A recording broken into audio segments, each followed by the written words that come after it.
I feel like this Bristle is way more of a wild card than the Luna. Like, you know what you can expect from the Luna. Like, if you get farm, you can, like, group up and do stuff. With this Bristle back, you know, sometimes you get lucky in fights, or you just like, oh well, I literally just think this guy, he is 100% dead. He is super dead here. They made this massive wrap. Sorry. Going all the way around the world, and it pays off at the end of the day with them being able to find this kill onto the Bristleback. Feels bad to be you, good sir. Game is hard. Well, yeah, we're at 8.25% now.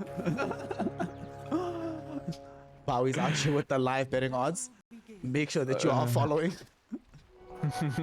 Oh my goodness. That is not the start that you want in that situation. And who got the first blood, actually, the hit? Oh, it's Moon Meander. Yeah, I mean, could have been worse, right? Maybe if the Jug gets it, or even the Bristleback gets it, it's definitely a little bit more scary, because you're going to be laning against them. But yeah, that's what you're going to be facing against, that early warding death. And at least they do have the sustain here. The Warlock wasn't in position to heal the Bristleback as soon as he got engaged upon, so in the lane, I don't think he should struggle that much. The problem is, the Warlock has to play in the lane with the Bristle, because it's very easy for Moon Meander to kind of pound his Warlock. Yeah. So I do like that he plays like this. The problem is he's not going to be able to pull very well, and the Creep Equilibrium might suffer because he doesn't want to go away from Realm. In fact, they're actually doing a lot of damage to Saberlight here. Nice, fine. Is he? Yeah, it's fine. Yeah, it's fine. He's awesome. Another like ramification of how they're playing this lane is there's going to be a little bit of experience denied away from Realm. So gonna have to share a bit more than he's accustomed to on this Bristleback, but it's all for a good purpose of keeping him alive. I love how our Saberlight and Moon Meander are really pushing things to the edge here, but it's only level 1 Quill Sprays. Strong as they are, they're not completely game breaking just yet, so still potential to keep surviving for as long as possible. And eventually the regen will start kicking in for Saberlight, and he'll be fine in this lane. It's not that deep. Oh, by the way, Moon Meander has vision of the Bristle's courier. This could be... Oh, okay, he actually ignored the courier. He's owning it right now, preventing the courier from coming to lane. He's literally putting his body on the line. Zone the courier. It's so funny. All right, nice control there from Realm. I mean, I kind of like the play there. Realm was just spamming quills like crazy because he wanted to get that level 2 to try and pressure the Timber. But because he died, it was actually the Warlock that gets level 2, and he didn't. So kind of unfortunate also, you know, because Warlock is literally sapping experience the whole time. It means Realm doesn't get that much experience. But a nice attempt. I think they definitely, you know, screamed one time, tried to play this way. Pretty cool. Dude, Moon Meander's actually just griefing Realm. He not only was griefing him with the courier plays, but Realm finally got the salve off. They dropped the salve behind the tower. They made the Warlock act as a pseudo courier, and then Moon Meander just rocket flares him to deny the salve usage. Just making life as difficult for Realm as possible. But on the other side of the map, though, here in this mid lane, I Annihilate. We spoke about the matchup of this Batrider into the Razor, and that's we don't see solo kills in the mid lane as much these days as we used to. That is pretty huge, but is the matchup that favored that Annihilate should be able to get away with this, or is he just overplaying his hand right now?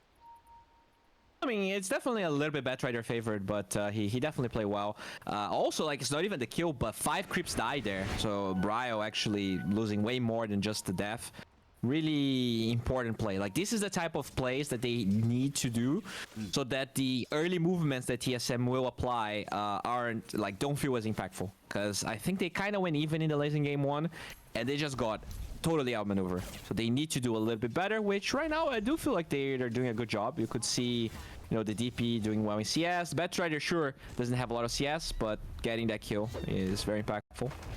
Speaking of the old Batrider, or old DP, she almost got ran down by the Juggernaut, but she's still alive right now. Ooh, actually almost died from the rocket flare. 60 HP it came down. Don't jinx it, dude. I started saying good things about the Bristleback. He just died, so be careful. All right, so I think the only solution, we can't actually talk about KBUS at all. Like, we have to somehow cast the game while only mentioning them in abstract terms. The offlaner is... I mean, yeah, even that way, it's kind of... It doesn't work.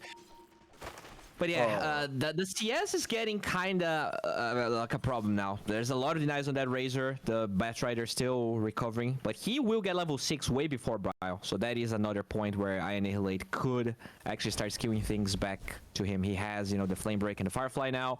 If he actually gets an early lasso with the next 1 or 2 waves, it could be problematic for Bio. The supports are actually playing the lane quite a bit. Moon Meander is showing, so there's no one to really help Bio right now. Unfortunately, there's also nobody to help the MMR tourist as he gets ran down by Dubu and Tomato. We didn't talk about this lane all that much, but it's a little bit of a classic. The Jakiro into the Juggernaut matchup. As soon as you get slowed by one of the Jack spells, you just get spanned into oblivion. And they're utilizing this quite well on this side. We're talking about the CS becoming rampant for Brawl through this mid lane, but it's becoming a bit of a problem from Tomato as well. He's farming extremely well down bottom. Wait, he's already ahead. Annihilate was kind of AFK here. He was just standing in lane. He's doing it again. Did he DC? Okay. Well, maybe he was buying items. It felt really weird. He was like not moving for 10 seconds, just looking at the Razor. But yeah, I do feel like that bottom lane is. Oh, there we go. That's the problem with Warlock. Yep. You can't really leave the lane. DP dies. Oh god. Monkey King had already, I think, he wasn't in position to throw out the Boundless Strike, was too far away. This Warlock will end up dying as well, close to this Roshan pit. Brawl end up with a rundown on that hero. It's starting to go a little bit, not, let's just say euphemistically, this is not what they need right now on the side of KBUS. The only lane that's going well for them is through this mid lane where Annihilate has now caught up with some of the CS. He got the earlier kill for himself, but unfortunately, this is not the old era of Batrider where you rotate immediately on level 6. You kind of need your side lanes to be the ones that can help set you up. And there's no ghosts down in this bottom lane. We're very far away from it for MMR Tourist. Top lane, we don't have Realm in a super promising position either. So there's no guarantee that even if he does make a rotation like this, that it will actually like meaningfully assist any of these side lanes right now. Yeah, and you can see that the Jakir is already rotating. It's minute 6, so he wants to help with the runes. But that also means that if an Annihilate goes for an aggressive play, which right now he actually doesn't have vision of the trio, now he does, he could be in great trouble. Is he going for this? Meander's coming in as well. There's the last two onto Brawl. They actually are going to go for this, and they have enough damage to take out this Razor. Nicely done by Annihilate. They want Moon Meander too. He will reach in for this sentry, or this Invis rune, excuse me. There's no sentries available from the Warden, I don't think, so they can't reveal the clockwork. So it's just going to be a quick pick off onto this Razor. Annihilate showing the power that this hero has right now. They might go for more. Dubu, Primal Spring will not connect onto him. So he's allowed to escape this little skirmish in this mid lane. Okay, good stuff here. Nice promise from Annihilate. If you don't go to the other lane to make a gank happen, make the other lanes come to you, and that's what they need to get the kill. Oh, for sure. That was really nicely done. He... you know, kind of an aggressive play from Dubu, really. He showed in the wave pretty early, but still, this Batrider really kind of carrying this game so far. But the Warlock, it's going to be such a sad game for this Warlock. I think we might see like double digits in deaths for him this game. Yeah, he's screwed. He's not going to have a fun time. But he's going to do his duty and give up his life for the cause. His mid lane, they lose Batrider, but the more interesting kill was the kill onto Tomato down bottom. They left the DP alone with the Juggernaut, and we finally see the strength of that hero. Able to bring down the safe lane on the side of TSM. In this top lane, Realm needs help. And he needs it soon because he's losing a lot of HP, and he's also losing the tower slowly but surely. He actually might die here. He needs to be very careful. Moon Meander looking for a way in onto the Warlock. They're aggressing onto both of them simultaneously, so they can't help each other. Realm calling for reinforcements, and they will come, but will they be here in time is the question. No, they won't. They've already brought down this Bristleback, so they realize the futility of the TP, and they go ahead and cancel it. And they're also chasing MMR Tourist on bottom. Tomato's banned, though, so now he's in trouble. Flame Break will end up pushing him back. He didn't get the kill, and that's always the issue with the Juggernaut. If you reach too far and you don't get what you need, suddenly you find yourself having overextended. But he does die. Top lane still goes successfully overall for TSM. But, you know, it does seem like there's an opening there. Juggernaut not having the best game after a decent laning phase. Maybe KBUS can keep exploiting that to find something on the map. It's a huge kill because the Jug actually has TP on cooldown for 30 seconds, so he's gonna have to walk. and somehow they killed that Jugger twice without using Exo. Unfortunately, there's no mana on MMR Tourist right now, but still, this is a huge breath of fresh air, and it's already a much more compelling start for them compared to game one. One problem that I see is this Bristle though. He actually came back to try and defend top. He died. So I really feel like he should just be focusing in farming right now. He has that Vanguard, already has a stack going for him. Yeah, I think they should start kind of collapsing bottom, forcing that tower of the Exo, and just allow this Bristle to recover. Because that's their way back into this game, I think. One of the ways you can also create space is by forcing the enemy to make moves that do not connect, wasting their time. MMR Tourist did a fantastic job of that and knew that the rotation was coming, and now he also called for reinforcements.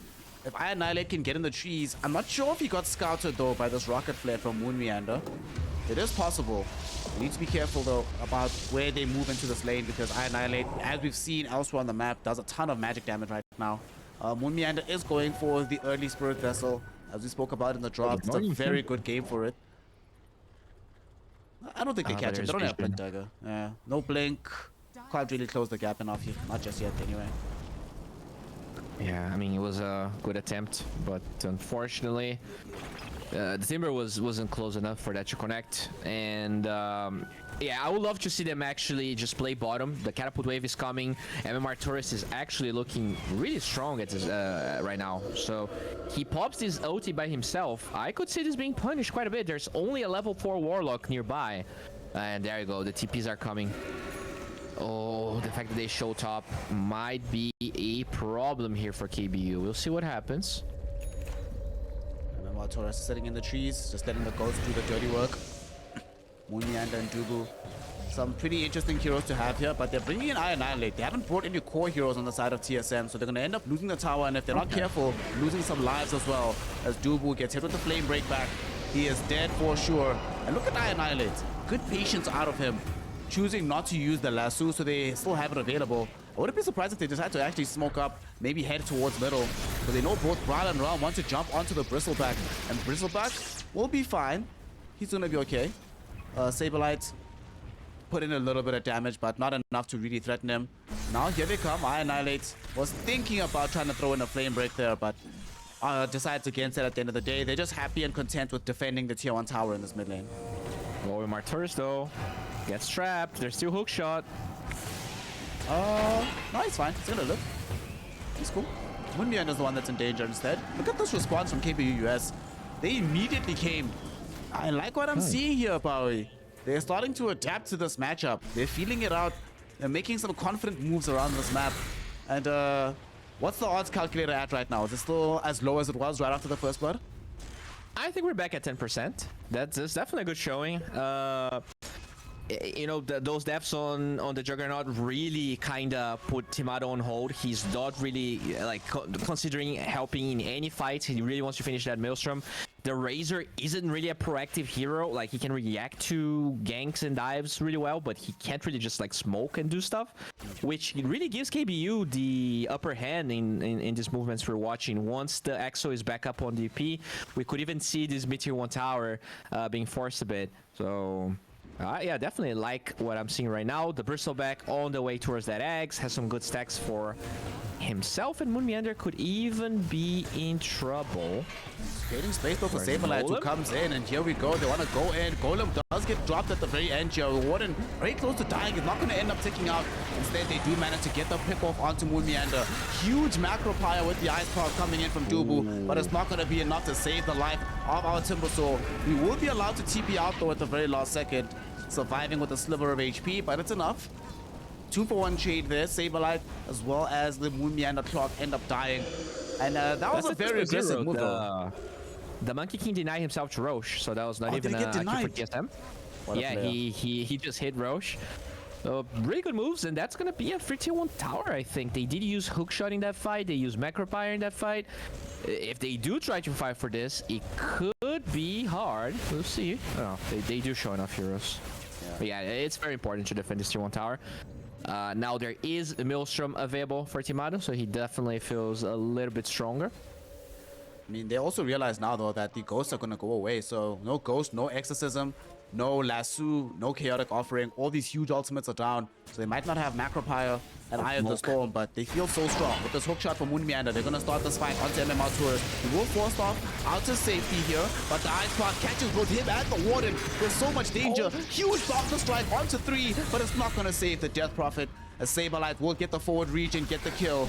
They don't have any way to stop them from leaving. We just spoke about all these ultimates being down, and sadly, Bowie, the ultimates is also their only source of control. Yeah, I mean, good. It's a good smoke. Yeah, there's no doubt about it. Like, they not only defend, but they get a really good smoke. They wrap around. The 4-step is a really... I was gonna say that I love the 4-step purchase on DP. Usually you don't see that. You see just like, you know, U-Scepter or BKB rushes. But it was a 5-man rotation, so even the 4-step wasn't enough. And this opens up the map quite a bit. You know, and that's what we're talking about with TSM. Even when it feels like they kind of don't get the best lanes for them in terms of drafting or in terms of actual play, they do get these movements at the right time that just matter so much more than the lanes, it feels like. Dota2, not simply a game of the laning phase, much more to it than that. And right now, TSM, you can sort of tell it. You know how I love about Dota?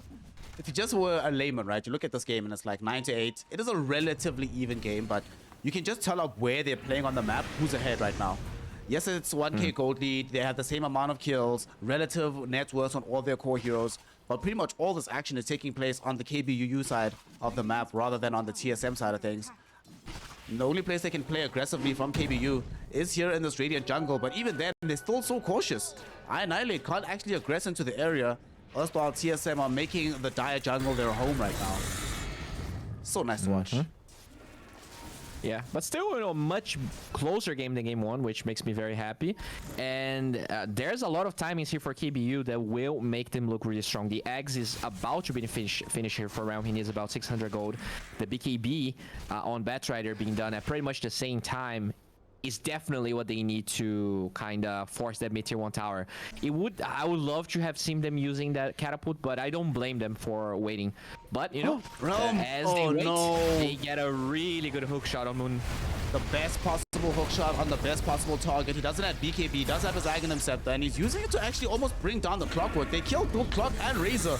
Okay, Fatal Bond from the Warlock, helping to turn that fight around. They couldn't get out the damage in time, and now they pop these Ghosts of Wall because they want to pursue this fight. Saberlight trying to get himself away onto the high ground, won't be allowed to do so. Dubu, though, doesn't have that same luxury, so Annihilate easily runs him down with this Batrider.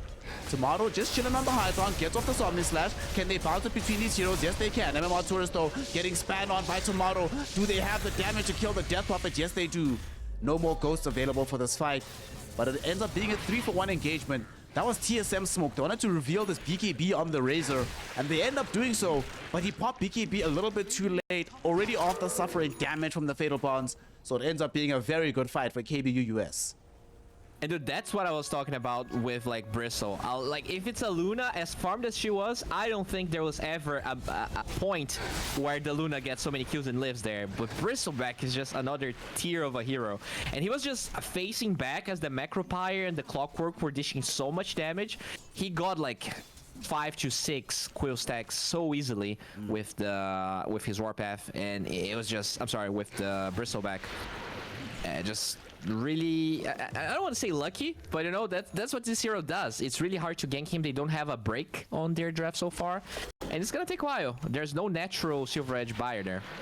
Why didn't they go with Saberlight on that gank? Because it did feel like if they had maybe a Chakram or Whirling Death or 2, they might have had enough damage. Like, the 3 heroes that they went with could probably kill most heroes except for the Bristleback, but Bristleback's also such a nice target. Like, why do you think they left Saberlight behind? I mean, I wasn't paying attention, but I think he was about to finish. He was finishing the Lotus Orb when that fight happened. He did show with the Lotus Orb later. But, you know, sometimes happens. Also, going for like 5-man rotations are kind of obvious. So a lot of times you don't see these teams going, you know, unless you're contesting Roche or you're really in a hurry. Going for 5-man smokes, 4-man smokes, it's much easier to read as the opposing team. But that probably has something to do with that. Speaking of Roche, they're just gonna force this. But oh yeah, there's literally no vision, huh? Okay. see nothing on the map right now. This is what they see on the map for KBUS. Practically nowhere where TSM is, so easy Roche. Saberlight just tags this one up. We'll be able to right click it down. Give the Aegis, of course, towards Tomato, because you do not want to give Razor an Aegis, at least at this stage of the game, before he has a refresher online. Alright, that's something. Tomato is now in a position where he is almost fully caught up from where he was supposed to be in this game. Yasha Maelstrom going to finish the Aghanim shard. And once they get that shard and start creating some of these bigger stacks from him, very quickly his net worth is going to shoot up and match or maybe even surpass that of the Bristleback. So KBUS can't let off the tempo, even though they are playing into an Aegis. I don't want to see them playing defensively, probably. Like, they still need to try and be on a forward-facing position, forcing TSM to make moves around the map, not just sit back and farm for the next few minutes. Yeah, but yeah, this Jakiro, dude, every time, dude just shows up, throws a Macropire, and KBU feels so uncomfortable taking this tower. I really feel like there were maybe one or two times where they could have forced the Exo to get this tower, but you look at the HP of the tower and you're like, there's no way it's worth it to pop Exo. I actually feel like it is. It's so late into the game. They should be playing from ahead as KBU, but that tower makes the game so awkward. As you said, it was always TSM on their side of the map, and that's because this tower is still up. It's really awkward, and you know, because this tower is up, it's just much easier and seamless for them to actually get Roche. The creep wave is always going to be on the side of KBU, which means they didn't really got any like vision or indication that Roche was being taken. I wonder what they'll do, because you know, with that Aegis, now it feels way more scary to pop Exo, even though the eggs is finished on the Bristle and the BKB is ready for Batrider. Batrider has BKB, Ags up on the Bristleback. He's coming close to BKB as well. Even this Warden, Monkey King, I think he's also very close to having BKB. Obviously, once you release the game, the Q disappears on him. And we're going to have a BKB soon on MMR Tourist as well. So that quadruple BKB coming into effect, given how impactful Dubu's been in these fights, given how much work is coming out of Braille as well, it does certainly seem like it's going to make a big difference when they have that power spike. They are a little bit lacking in the armor department, though, and I'm getting a bit worried about that, seeing how this Juggernaut is slowly but surely developing into a very big right-click threat. But we're back into the game now, fam. Let's see if MMR Tourist has been listening. Pop the Ghostman. Just press R. Well, looks like TSM is... They're going to come and respond. They pop the Glyph. Saberlight is here. They're not going to let this happen, and now Ice Path directly onto him. Counter initiation, though. They'll counter break this with the big chaotic offering. Realm almost died anyway, though, but now look at that. They get the silence out onto D on the Juggernaut with the Spirit Siphon. Not enough at the end of the day to get a kill. Somehow nobody dying in this fight just yet. Batrider with the BKB getting the lasso to drag back the Clockwork, but he will suffer a huge Omni Slap from Tomato at the same time. Ice Pop now connecting onto MMR Tourist. He doesn't have his BKB yet. He's still susceptible to these stuns from the Jakiro. Two core heroes die in that fight. They both used their ultimates. Everything was popped by KBUS. And now they have nothing left to defend if they do want to push up from TSM. But they can do whatever the hell they want on the map right now after such a dominant showing in that fight. Yeah, it's unfortunate. You know, you could see that even though the net worth is even, they are feeling so pressured on KBU because they know they should have more map control.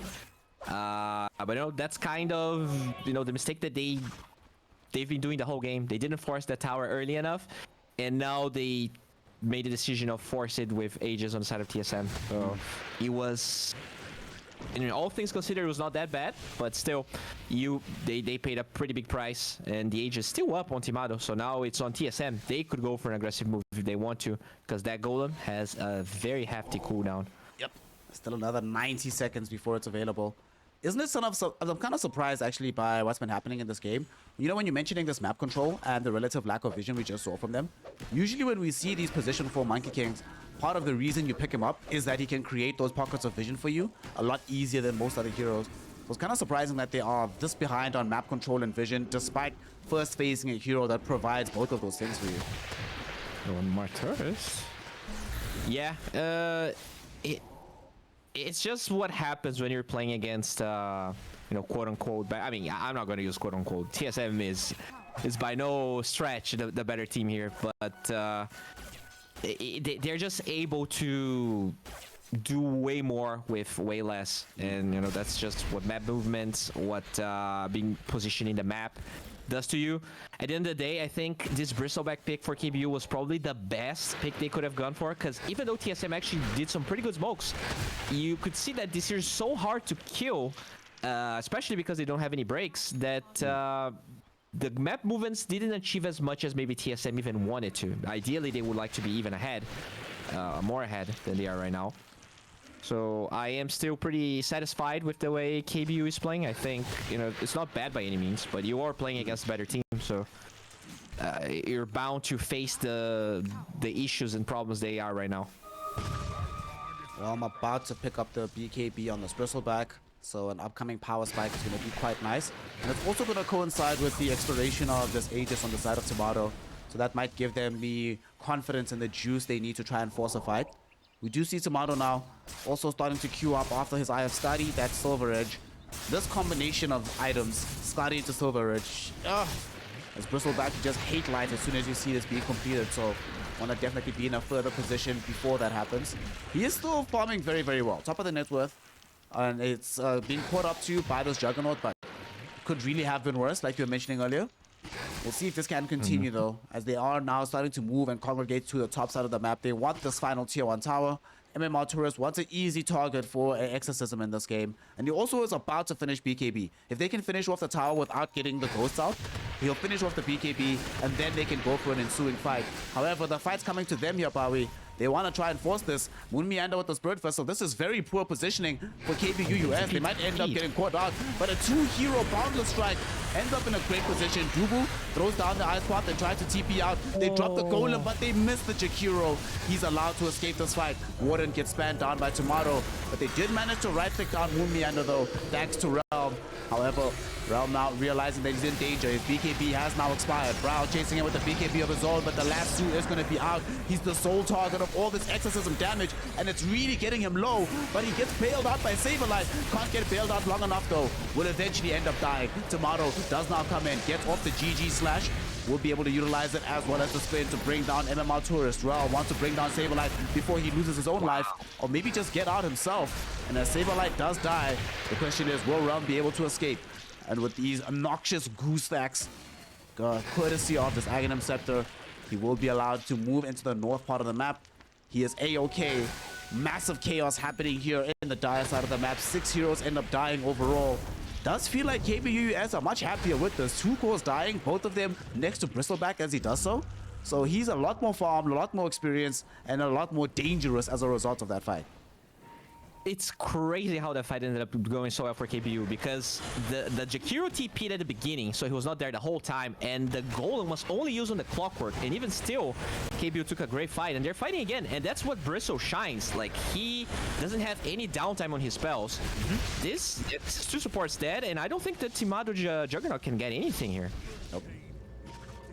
He's like, everybody's dead too soon. He thought about it though. You can only see these carry players really thinking about like, how far can I go into this fight? But unfortunately for him, he realizes that the Aghanim shot does not make him invincible. So backs off. And that's another 2 kills. Shout out to our Realm Bristleback, who's even stronger. And you know, we were talking earlier about how he's struggling a little bit with armor. Now we're going to start building into the AC. BKB AC Aghanim Scepter, he's definitely going to be by far the strongest hero in the map before these Silver Edges come out from the Juggernaut. Well, yeah.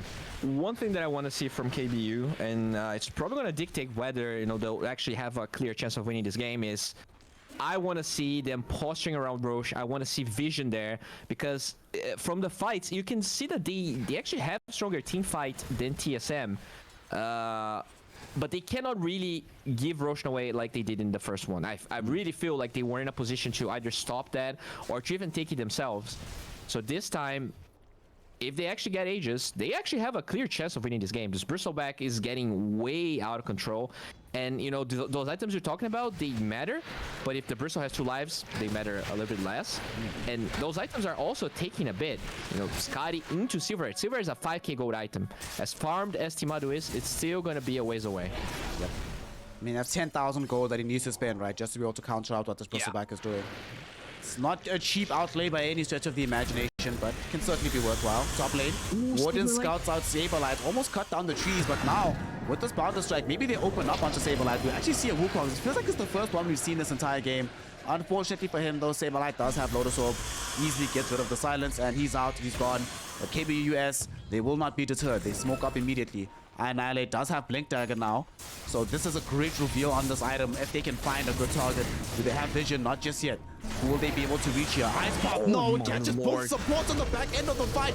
There will be a chaotic offering drop down, but Moon Meander has successfully broken things up right now. On the other side of things, they got Tomato though, with these Exorcism, Ghost, and Realm, just hitting him all by his lonesome. Somehow, someway, even though they got a very good Ice Pop to start the fight, and even though Moon Meander got a very decent cogs initially, it turns out the cogs were actually against his own team because the supports go north, but all the cores stay south right around the Juggernaut, and they can bring him down from 100 to 0. Oh, this is... I mean, first of all, really nice warding there because TSM was not ready to fight at that spot, and KBU actually dropped 2 wards there, so they had the vision advantage the whole time.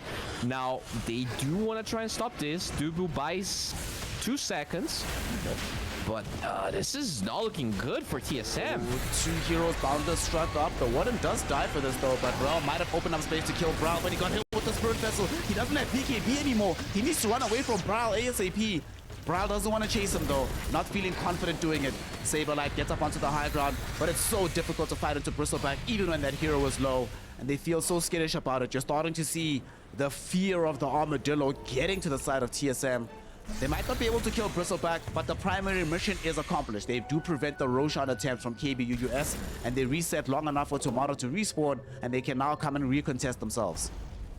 Dude, Dubu is such a good player. Like, he literally goes in, gives his life away, and at first you're like, this guy is feeding, what's up with this guy? But he actually forced a lot of cooldowns on him. He actually made them leave the pit, which buys time for TSM to join. And now they're actually just getting roached, even though KBU has been winning pretty much every fight this game. Wow. Okay. Well, there's another Aegis free shot. Who does the shot go to? They get the flamethrower out onto Saberlight, so he gets some free gold and net worth. This must be such a frustrating experience, by the way. Like, you're winning every fight, like you say, and then you don't even lose a fight. You just don't win one, and you lose Roshan. Suddenly, you can't play as aggressively further forward. You know, we needed Realm to have those double lives against the Juggernaut, but when Jug has the double lives into you, you know, they're gonna finish the Skadi. They're gonna try force a fight, and it's like, well, let's see just how tanky this Bristleback is. You know, you're gonna definitely kill me once, but killing me twice becomes a very different proposition. Game is hard. Middle. Oh no, look who they found. MMR Tourist. He's so dead. Super dead. Oh no. Also, do you like this? You went back for the Yule Scepter after the BKB and the 4-star. I'm not so sure how I feel about this, honestly. Yeah, I'm not sure either. I feel like a bigger item could have probably been more impactful here, especially considering they're actually winning a lot of fights. But top though, they find the Warden. No, everyone's just gonna run away, I think. Yeah, they're fine. Everyone's fine. Nah, they're not. Everyone's fine. It's just a Warlock. We already, like, we take for granted the Warlock is gonna die. Support size matter, dude. Come on. Dude, I play Warlock all the time, and I take for granted that I'm gonna die if heroes look at me, and it's fine. It's okay sometimes. Okay. I mean, yeah, I'm pretty sure he was not fine. He's sad right now. But, yeah. He's chilling in the fountain. He's happy, man.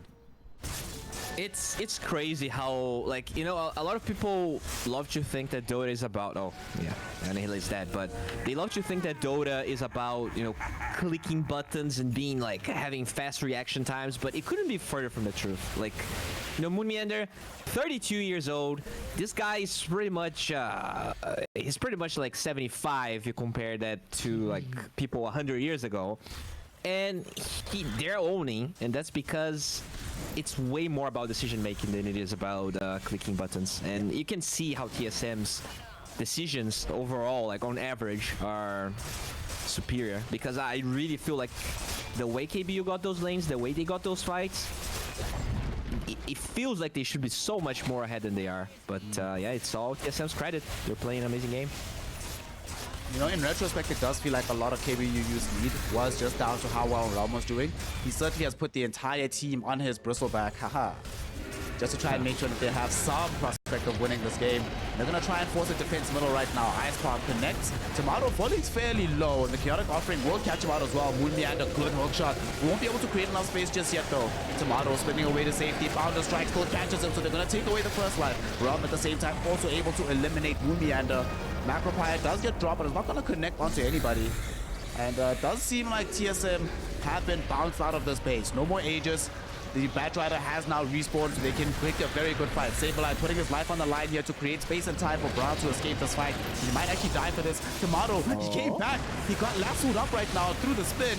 He might still have an option to get on the GG slash, and they've lost the DP. Oh no, that was not supposed to happen. Tomato though, the Omni Slash, it got juggled so well, Bowie, but they don't have enough damage to kill him. Saberlight buys time with the Lotus Orb, and now comes into the base with the Chakram not whirling death damage, and it's enough to kill Realm, who's forced to buy back almost instantly. They hold at the end of the day, but it's an expensive hold. The most important hero on the map has now brought back, so if he dies again, the game almost immediately ends for KBUS. Up to that last, so the fight was really good for KBUS, but then I watched as Annihilate brought that Jugger closer and closer to everyone else, and I was like, this is going to hurt. And I mean, it was actually so close because they actually got 2 flame breaks towards their base, but really nice and clutch Lotus from Timber actually dispelled both instances on the Jug, allowing him to live and ultimately killing the Bristleback. Just, you know, really nice execution from TSM. Still though, like the fights are, you can see KBU taking really good fights despite, you know, the Aegis advantage. But now they're a little bit behind in gold, and it does get a little bit harder. The items are coming in. The Scotty on the Jug is ready. Feels like either Lincoln's or Silver Edge will be coming. You know, with the way the fight is going, they don't even feel like they need the Silver Edge on the Bristle right now, and they just want to make sure Timado doesn't die. Also saw in that fight, once again, Moon Meander being hyper effective with the Spirit Vessel. Speaking of itemization, you know, we saw the DP die, which he still had Ghost going for another like 5 to 10 seconds, and they could have made a big difference. I'm really now starting to wonder how things could have been different had she gone even for like a casual plate mail in lieu of buying this Yule Scepter. Might have allowed her to stay alive that little bit longer to get out that damage. And it's like you were mentioning earlier, right? Dota's not just about these snap decisions in the moment. These little small micro decisions, they add up over time. Create winning conditions for you. Oof. Yeah, speaking of winning conditions, dying and feeding away a gem, definitely not the best way to get to those winning conditions, but yeah, I agree. I also feel like, you know, we're talking about the DP, even a Wraith Pact doesn't strike me as a bad item this game. There's a lot of like, you know, the Macropire is going to be doing damage the whole fight, this Timber Saw. I think it could have been more impactful than this Yule Scepter. I haven't really... I'm not impressed with the use, unfortunately. Well, he's going to have to impress us very, very soon with this item, because they are coming in on the side of TSM for a tier 2 tower push, and they might just poke at the high ground a little bit just to say hello. They don't have any vision of where these heroes are though, so they can't take the risk. Realm is level 25 now, so we do get the big Warpath damage. So it's a massive threat in these fights. Unfortunately, now that he's become this massive threat, he's also down to a 6-second BKB. So that means that the most important spell in this game, a Liquid Fire, is suddenly an issue for him. But they're gonna smoke up right now. But I don't know who they even get from this. Like, they don't have any vision. Anyway, I don't usually do this, but I was reading chat, and there's some hard-hitting questions you need to answer here. Is Bristleback a porcupine or an armadillo? Surely an armadillo, right? Because porcupines like spin up into a ball. But Okay. that's actually... I have no idea what, like... Actually, no, it's hedgehogs that spin up. So he's actually a porcupine. He's a porcupine, actually. Is a porcupine? Yeah. Okay. Because Pango would be an armadillo then. Yes, I think that's the... No. But he's a pangolin, actually, for Pango. I don't know. Yes, he's a penguin here. Well, he could be dead because there's 3 heroes on top of him. He can ponder these questions while he's inside the fountain as well. Pops the BKB to try and turn this around. Iron Violet might be the first victim of this fight. Will be followed in by the Warlock as well. Quick buyback on the Warlock. MMR Tourist, there's the value of the Yule Scepter. Dodging some of the damage coming in from the GG slash, but it's not going to keep him alive ultimately. Iron Violet though finds a wonderful lasso onto Brow, bringing him inside the base, and the Wukong's command. It's going to be enough for them to get the kill onto Brow. 100 seconds in the grave, but Dubu with the macro fire from downtown. All these heroes from KBUS need to run away from him right the hell now. He's trying to move away on Realm, making sure that he can still keep these heroes in contention. They bring back Saberlight. Abyssal Blade will stun him up, but he does get out of it right now. Realm hasn't managed to kill him just yet. Does do a great dodge, dodging the ice path, but will still be very, very careful. He did tick very low. Saberlight forced outside of the base. He's going to heal up for a little bit. This fight has been 2 for 2. The most important thing though, KBUS defend the base. It's an expensive hold again, but it's a hold, and that's the important thing.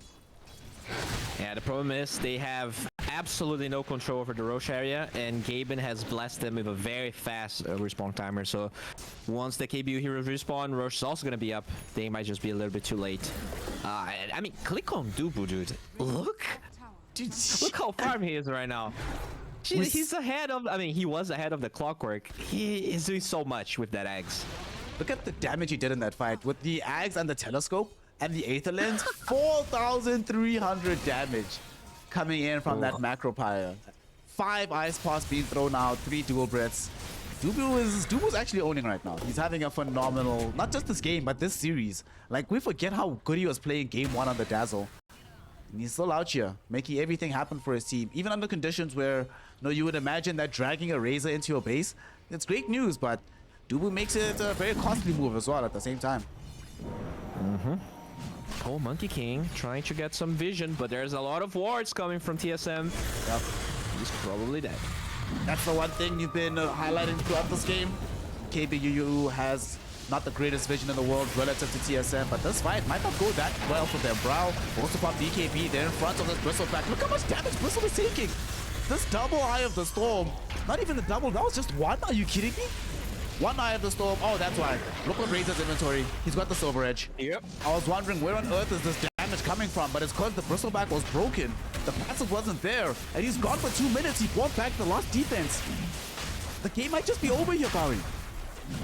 Yeah, we're talking about right choices and good decisions. I feel like they had no business defending that Roche because there was no golem, there were no exo spirits. So like a difference between these really good tier 1 teams and tier 2 teams is that they have a way, like they're really good at poking Roche without really committing. So we saw TSM doing that with the second Roche, where they actually pushed KBU out. They didn't really take a fight, and then they waited for the other heroes to actually join in and steal Roche. Here, I think that's what KBU wanted to do. They wanted to poke Roche, but the Monkey King goes in alone, right? Dies. Once he buys back, his team is engaging, but they don't have an outpost, so he has to walk the entire map. He's late. Oh, there we go. Speaking of him, the Warden has, I have no puns for that. I think he's just dead. Yeah, he's just very dead. MMR Tourist might follow him into the grave as well. At least they'll get Moon Meander on the way out. So that's at least some kind of consolation, but MMR Tourist, the sad part about this is they don't even bring the whole team here. They're gonna, oh wait, actually he's got damage out with these ghosts onto this Batrider. But yeah, the base is being sieged right now. Tomato and Brow, they're like, alright boys, y'all do you, have fun, enjoy playing with this Death Prophet. We are just gonna be taking everything.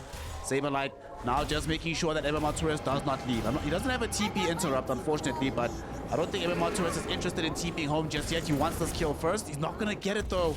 As Saberlight stays alive, makes the space. TSM get the Ancient. GG, well played is called at the end. It's a 2-0 lead from TSM.